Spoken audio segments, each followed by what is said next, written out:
Oi pessoal, tudo bem com vocês? Eu sou a Letícia. E eu sou a Patrícia. E nós somos do canal Paraíso da Suculenta. E pessoal, hoje eu decidi começar o vídeo com essa lindeza. É uma Echeveria Etna. Ela era cristata, mas ela voltou ao normal. É, em casa acontece essas coisas, né? Então, olha que maravilhosa. Ela tá começando a soltar carânculas agora. É uma planta incrível, né, mãe? Sim, linda. Maravilhosa. E pessoal, o vídeo de hoje vai ser 5 dicas pra você ter suculentas lindas, gigantes e muito resistentes. não só gigantes, né? É. Mas lindas, Saudáveis, saudáveis e resistentes, né? Então, acho que vocês vão gostar bastante desse vídeo. Se você gosta desse tipo de vídeo, já deixa seu like, pra gente é muito importante pra divulgação do canal. Se inscreva aqui também, compartilhe esse vídeo com seus amigos, nos siga nas redes sociais também, na página do Facebook e no Instagram, que é Paraíso da Suculenta. E simbora pro vídeo.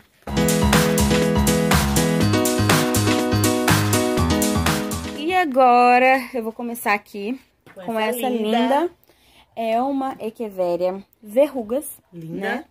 Que pessoal, aconteceu um negócio aqui com a gente achou que tínhamos uma muda de verrugas e uma muda de Sea Dragon. Quando a gente comprou uma como Sea Dragon e uma como verrugas. Exatamente. Né? E Mas pessoal, quando elas cresceram, a gente descobriu que ele é... que a identificação estava errada e as duas são verrugas. E agora a gente teve que se virar e conseguir comprar uma muda de Sea Dragon. Olha aqui, pessoal, pra vocês verem.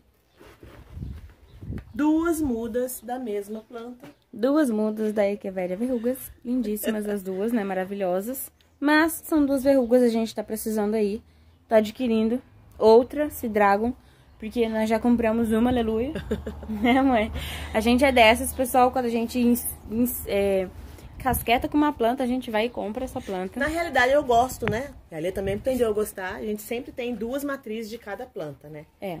Porque no caso de perder uma, como já aconteceu a Curse, né? A Curls. A gente tinha 2 Curls bem grandonas. Uma morreu inteirinha, fungou inteirinha. E a gente tem só uma agora. E a gente gosta sempre de estar comprando 2 pra não ter perigo de ficar sem, né? Isso. Porque depois pra gente achar pra comprar é bem difícil. É. Então a gente tá preferindo optar por 2. Isso. E vai, mãe, começa pelas dicas. Pessoal, e pelas vamos voltando ao vídeo. Então, primeira dica, pessoal, pra você ter suculentas. A Lê falou não gigantes, mas eu falo gigantes, lindas, saudáveis e muito resistentes. Porque a gente não tem só gigante. Isso, a gente tem plantas menores também, né? Mas as plantas gigantes vão ficar mais gigantes ainda depois dessas dicas. Primeira dica, pessoal. Sol. Suculentas, existem suculentas de sombra. Pessoal, eu sempre falo nos vídeos que não existe suculenta de sombra, sombra total, sem nada de sol. Existem suculentas que gostam de ficar com menos sol. Exemplo, os colares, né? Se você deixar os colares 1 horinha no sol da manhã, já é o suficiente para eles. E algumas raortes também, né? Aloes também você pode deixar elas somente um pouquinho no sol da manhã, mas elas precisam de pelo menos 1 horinha de sol, na parte da manhã. Mas, em geral, pessoal, principalmente as Echeverias, elas precisam de no mínimo de 6 a 8 horas de sol por dia para ficar essas lindezas que vocês estão vendo aqui. Porque senão elas não ficam bonitas, elas não ficam saudáveis, elas ficam feias, tá? Com a falta de sol. Então, o sol suficiente para as suculentas é a primeira dica, pessoal. Sempre. Né, Lê? Olha essa mandala, pessoal. Essa planta pega sol praticamente quase todo dia. Ah, pessoal, teve uma inscrita que reclamou com a gente, né? Que ela mora no Rio de Janeiro e a gente mora no interior de São Paulo. E o sol do Rio de Janeiro deve ser praticamente quase 50 graus, 48 graus. Aqui em São Paulo não chega a esse tanto, né, de sol. A gente já chegou no máximo que a 38 graus, 35 graus. Então, a gente fala do nosso cultivo aqui no interior de São Paulo. Se o sol na cidade de vocês é praticamente a mesma coisa, então o cultivo também é praticamente o mesmo. E se é demais, tenta colocar um sombrite com... Sim, se for no Rio de Janeiro, eu não aconselho vocês a colocar uma mandala num sol de 45 graus, que você vai torrar ela inteirinha. Então, o certo seria você colocar uma sombrite. Cobertura, né? Um sombrite com a porcentagem, isso, né? Com um sombrite de pelo menos 50% para estar protegendo filtrando, suas plantas. Né? Mas independente do sombrite, suas suculentas, independente do clima, da temperatura, suas suculentas precisam tomar de 6 a 8 horas de sol por dia, senão elas não ficam bonitas. Isso é Echeverias, né? Isso. A maioria são equivérias, né? As equivérias principalmente, elas ficam estioladas, elas não ficam com as folhas compactas como está essa daqui. Isso mesmo. Né? Então, o sol é a primeira dica. A segunda dica, pessoal, substrato. A gente sempre fala aqui dos vídeos do substrato. Às vezes a pessoa compra uma suculenta e fala que ela não dá trabalho, que ela é tranquila, que você pode colocar em qualquer tipo de substrato. Bom, pra gente aqui, pode até ser que pra vocês tenha dado certo ou pra outras pessoas, mas pra gente aqui, a gente não conseguiu colocar nela, né, uma terra vermelha, com só uma terra vermelha, pegar a terra do chão e plantar e ela ficar bonita. A gente teve que adaptar um substrato pra elas ficarem bonitas como vocês estão vendo elas aí. A gente até vai fazer um vídeo de substrato, mas eu não vou falar qual substrato é agora. Mas tem que ser um substrato, pessoal, para suculenta, tem que ser um substrato bem poroso, bem levinho. Aquele substrato que você joga a água desce rapidinho pro fundo do vaso e escoa pelo fundo do vaso. Esse substrato, pessoal, para suculentas não pode ficar parado. Aquele barro na raiz das suas suculentas. Porque o que vai acontecer? Se ficar parado, a raiz das suas plantas, ela vai fungar e ela vai morrer. Muitas das vezes acontece isso, minha planta fungou inteirinho, por causa do substrato, pessoal. Ficou úmido muito tempo na raiz, apodreceu a raiz, subiu pro caule e você vai perder a sua planta. Então, o substrato é outra dica, pessoal. Um substrato bem levinho e bem poroso para as suculentas. E agora a terceira dica. É isso. Agora é a terceira dica, agora pessoal. Agora a terceira dica. Como a gente disse, são 5 dicas que a gente vai dar. A terceira dica, pessoal, o vaso das suas suculentas. Eu até vejo pessoas plantando suculentas em vasos sem furos, né? Mas eu não arrisco. Porque quando eu vou molhar as minhas plantas, eu gosto de molhar bem, bastante mesmo, para poder escorrer a água por debaixo do vaso, que eu ver que ela tá bem molhada. Por quê? Porque as suculentas, elas não precisam de tanta água. Não é que elas não gostam, pessoas falam que elas não gostam de água. Elas precisam da água para sobreviver. Elas não gostam de encharcamento, né? Elas não gostam de ficar encharcadas, mas elas gostam de água e precisam da água para sobreviver. O vaso, pessoal, voltando aqui, já tô saindo do assunto. Voltando aqui, o seu vaso, pessoal, tem que ser furado. O que é um vaso furado? Esse aqui tá com um pouco furo. Vou pegar um com mais furos pra vocês verem. Olha. Olha aqui, pessoal. Esse vaso tá com vários furos aqui embaixo, ó. Vocês conseguem ver que isso aqui é uma manta de bidim, né? Então, o seu vaso, pessoal, primeiro, tem que ser bem furado embaixo, pra quando você molhar a parte de cima da sua planta, a água que ficar aqui dentro, ela vai sair pra fora, ela não vai ficar parada aqui dentro do seu vaso.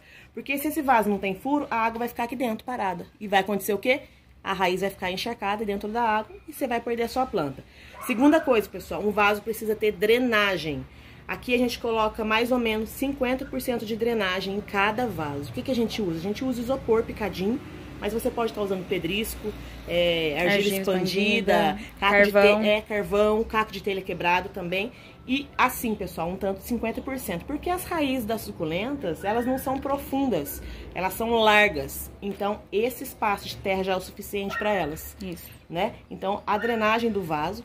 A gente coloca essa manta de bidim, tem gente que não gosta de colocar porque ela fica molhada. Mas como ela fica no fundo e o isopor até aqui, a raiz da suculenta não tem contato com a manta de bidim. Então, a gente usa para que a terra do vaso não saia pelos buracos. Então, por isso que a gente usa. Então, primeira coisa, o furo. Segunda coisa, a manta de bidim. E terceira coisa, a drenagem do vaso. Tá bom, pessoal? Essa é a terceira dica para ter suculentas lindas, saudáveis e maravilhosas, e gigantes. Isso. E perfeitas. E agora é a quarta dica, né? Que é... O que a gente falou mesmo? O excesso de água, né? Excesso de rega nas suculentas. É. Sempre observação, pessoal. Suculentas gostam de água sim, mas não gostam de encharcamento. Então, a gente deixou essa parte do cuidado com a rega pro final, porque já explicamos sobre o substrato, que precisa ser bem drenável para que o substrato não fique encharcado. A drenagem também é muito importante. Tudo isso que a gente falou auxilia no excesso de água, porque se o seu substrato é muito compacto, mesmo que você tenha uma drenagem boa, a sua planta ela vai ficar com excesso de água no substrato, porque o seu substrato é muito compacto, né? Então, tudo isso auxilia. Tomem cuidado com o excesso de regar. Minha planta tá murchando as folhas de baixo, vou regar. Não é assim. primeiro você tem que observar as raízes para ver se tem alguma praga, né? Se tem cochonilha, se tá fungando, alguma coisa assim, para depois você regar as plantas, né? Se ela não tiver nada na raiz, significa que realmente é a rega. É falta de água. É falta de água. E é isso aqui, pessoal. Isso aqui é uma dica muito boa que a gente tá utilizando e dá super certo, ó. É um palitinho de identificação e a gente utiliza ele para saber se essas plantas precisam de água ou não, né, mãe? Você enfia eles na terra assim, ó, e puxa. Se eles saírem manchadinhos assim, com o fundo mais molhadinhos, é porque essa planta ainda está úmida e não precisa ser regada, tá? Ó, a folhinha de baixo tá um pouquinho mole, mas ela não precisa de rega. Essa daqui bem sequinha, ó. Ó, essa bem sequinha. Tá seca. Então a gente espera, né, mãe? A maioria fica bem sequinha pra gente já regar toda essa bancada. Mas é sempre com muita observação pra não ter perigo de estar fungando as suas plantas. Aqui em São Paulo, a gente mora no interior de São Paulo, a gente rega as nossas plantas a cada 10 dias, agora no inverno, tá, pessoal? Então, se você tem a temperatura mais ou menos, como eu falei no começo do vídeo, seria mais ou menos a rega, né? Esse tipo de rega. Mas precisa também ver o substrato, né? Então, a rega das suculentas também é muito importante. Você não pode estar encharcando demais e você também não pode estar deixando ela seca demais, né? Porque dos dois jeitos ela vai ficar feia, ela vai sentir. Isso. Então, a rega também é muito importante. E agora, pessoal, a gente vai falar o último, que é... A última dica importantíssima para suas plantas ficarem lindas, maravilhosas e fortes é o adubo, né? O adubo que você pode estar utilizando para colocar na sua suculenta. O que eu indico assim para vocês é o adubo que tem liberação lenta, né? Que é o que a gente utiliza aqui, o Osmocote ou aquele outro Basacote, que ele é de liberação lenta, então ele não tem perigo de estar soltando muito adubo nas suas plantas. Ele solta lentamente, então não tem perigo nenhum. A gente tem um vídeo no canal explicando a respeito desse adubo. A gente fala dos dois adubos, então é legal você dar uma passadinha no vídeo pra vocês verem. Mas é uma dica muito legal você começar a usar aí o adubo, né, nas suas plantas. Eu vejo vídeos com sempre tem excesso de pessoas falando. Uma que não usa nenhum tipo de adubo e a outra que usa todos os tipos de adubo. Eu acho que todos esses dois estão muito ao extremo, porque a suculenta ela não precisa de tanto adubo, mas ela precisa de um pouco de adubo. Então, o adubo de liberação lenta é o essencial para ela, porque ele vai soltar conforme você rega. Você coloca umas bolinhas, você coloca na terra, e toda vez que você regar a sua planta, ele vai soltar o nutriente, ou o micronutriente ou macronutriente que a sua planta está precisando naquele momento. Então, por isso, ele é um adubo ideal para as plantas. Quando você põe muito adubo orgânico nas suas plantas, você vai acabar perdendo a sua planta, porque o substrato vai ficar muito mais molhado, muito mais encharcado, e vocês vão ter problema, como a gente teve aqui, né? No começo do nosso cultivo, a gente colocava muita coisa no meio do substrato e a gente perdeu bastante planta. Então, hoje a gente não coloca mais nenhum tipo de adubo orgânico. Isso mesmo. Esterco de gado, de galinha, a gente não usa esse tipo de adubo. Isso. E é isso, pessoal. Essas foram as 5 dicas do vídeo de hoje. Eu espero muito que vocês tenham gostado. Se você tiver alguma ideia de vídeo pra gente estar trazendo pra vocês, deixa aqui nos comentários pra gente. Deixe seu like, é muito importante pra divulgação do canal. Compartilhe esse vídeo com seus amigos. Se inscreva aqui no nosso canal também. Nos ajude nas páginas também. Curte lá a nossa página no Facebook e a nossa página no Instagram, que é Paraíso da Suculenta. E que Deus te abençoe grandemente. Um beijo e até o próximo vídeo. Tchau!